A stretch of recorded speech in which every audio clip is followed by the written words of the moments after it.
얘들아 안녕. 한랭전선과 온난전선의 비교 설명을 해볼까 해요. 전선 같은 경우 애들이 많이 어려워하는데 정말 그냥 내용 그대로 암기를 하면 될 것 같거든요. 보자. 일단 설명을 한번 해볼 테니까 잘 들어보시고요. 보자. 지금 그림이 왼쪽에 한랭전선이 있고요. 그 다음에 그림의 오른쪽에 온난전선이 있죠. 근데 항상 한랭전선을 왼쪽에 두고 공부하는 게 쉬워요. 왜냐면 나중에 이 한랭전선과 온난전선이 함께 이동하거든요. 그런 동반해서 이동하는데 온대 저기압에서 이 한랭전선과 온난전선에 대해서 다시 한번 설명을 해야 되는데, 온난전선이 항상 먼저 앞쪽에 형성이 돼요. 앞쪽이라는 거는 지면에서 이제 종이에서 항상 이렇게 교재를 보시면 동쪽이 앞쪽이라는 거 꼭 기억하셔야 되고요. 그러니까 지면의 왼쪽이 서쪽이죠. 서쪽이 뒤쪽이 된다는 거 알고 계셔야 돼요. 항상 온난전선이 앞서간다는 거. 그런데 이미 배운 애들이 있겠지만 이동 속도는 누가 더 빠르냐면 한랭전선의 이동 속도가 빨라요. 그래서 앞서가는 온난전선을 나중에 한랭전선이 이렇게 추월하게 되죠. 그래서 한랭전선과 온난전선이 나중에 만나면 무슨 전선으로 수명을 다한다 그랬냐면 폐색전선이라는 거를 아마 설명을 들은 학생들이 있을 거예요. 그래서 이 내용은 이미 앞에서 조금 설명이 되었던 내용이죠. 그러면 지금부터 한랭전선에 대해서 설명을 한번 해볼게요. 한랭전선은 지금 보시면 여기 보면 얘들아 지금 잘 보이실지 모르겠어요. 여기 보시면 전선면이라는 게 있어요. 전선면이라는 게 있는데 전선면이 상대적으로 한랭전선은 좀 급하고요. 그림에서 잘 차이를 모를 수도 있는데 한랭전선은 이 전선면의 기울기가 굉장히 급한 편이고, 그 다음에 온난전선은 전선면의 기울기가 완만해요. 상대적으로 이거 비교해서 알아두셔야 되거든요. 그런데 전선면이라는 거는 이렇게 찬 공기랑 무슨 공기에, 그렇죠, 더운 공기에 뭐가 되는 거냐면 이렇게 경계면이 되는 거고요. 지금 이런 이 경계면 보이시죠? 좀 입체적으로 생각을 해주셔야 돼요. 이 경계면이 전선면이 되는 거고, 이 전선면과 나중에 얘들아 이렇게 누가 만나게 되냐면 전선면과 지표면이 만나게 돼요. 이렇게 전선면과 지표면이 만나는 요 지점 보이세요 얘들아? 요 지점에서 형성되는 게 무슨 전선이다? 한랭전선이다. 그런데 한랭전선은 전선면의 기울기가 굉장히 어떻다고요? 전선면의 기울기가 급하고, 이렇게 무거운 찬 공기가 기층이 불안정할 때, 즉 무거운 찬 공기가 위에 있으면 불안정하겠죠. 무거운 게 위에 있으니까. 무거운 찬 공기가 내려오면서 더운 공기를 밀어 올리게 돼 있어요. 그러면 더운 공기를 밀어 올리면 이렇게 강한 상승 기류에 의해서 무슨 형 구름이 형성이 되냐면 강한 상승 기류에 의해서 저근형 구름이 만들어져요. 이때 여러분이 보시는 이 적자가 뭐한다? 쌓는다. 쌓는 거죠. 즉 구름을 차곡차곡 위로 쌓는다고 보시면 돼요. 그러면 구름의 규모가 어마어마하죠.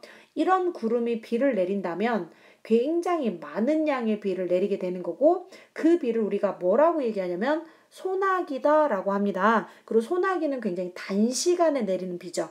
그러니까 소나기는 다시 한번 어떻게 내리는 비다? 굉장히 짧은 시간, 단시간에 내리는 비라는 거. 그런데 여러분이 지금 이 그림을 이 그림이 조금 지저분해 보이긴 하는데요. 잘 보시면 이미 전선이 한랭전선이 어느 쪽에 있냐면 한랭전선이 동쪽에 있죠. 즉 동쪽을 세면 어느 쪽이라고 생각해라? 앞쪽이라 그랬죠.